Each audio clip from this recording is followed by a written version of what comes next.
ప్రభు అన్నాడు, పరాక్రమ శూరుడా రా, నేను ఏర్పరచుకున్నానంటే 15 సంవత్సరాలు వచ్చారండి. ఇప్పుడు ఆయనను కూడా ఆయన అర్థం చేసుకోలేని పరిస్థితి వచ్చింది. ఒక మనిషికి మాటికి గాయం జరిగితే కంప్లీట్గా ఆ సైకి ఫ్యాబ్రిక్ అంతా కూడా చినిగిపోతుంది.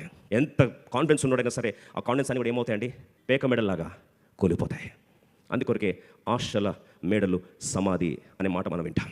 చిత్తము నా ఏలవాడ, దేని సహాయం చేత నేను ఇశ్రాయేలుకు రక్షింపగలను? నా కుటుంబము మనష్షే గోత్రంలో ఎన్నిక లేనిదే, నా పితల కుటుంబంలో నేను కనిష్ఠుడనే. నా బ్యాక్గ్రౌండ్ మంచిది కాదు. నా కుటుంబంలో మనష్షే గోత్రంలో ఎన్నిక లేనిది, నా పితల కుటుంబంలో నేను కనిష్ఠుడై ఉన్నాను. ఐఎమ్ ద పూరెస్ట్ ఇన్ మనష్షే. నా ఫైనాన్షియల్ స్టేటస్ బాగలేదు, నా బ్యాక్గ్రౌండ్ బాగలేదు. మూడోది, నేను అందరికంటే నా కుటుంబంలో నేను లాస్ట్ వయసు కూడా లేదు.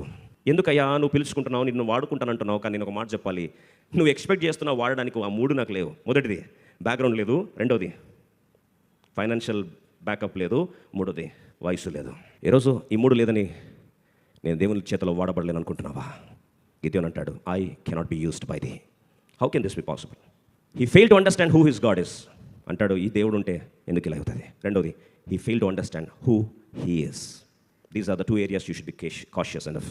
అంటే దెబ్బ మీద దెబ్బ మాటి జరిగేసరికి ఆయనకున్న బలము కూడా బలహీనతగానే కనిపిస్తుంది.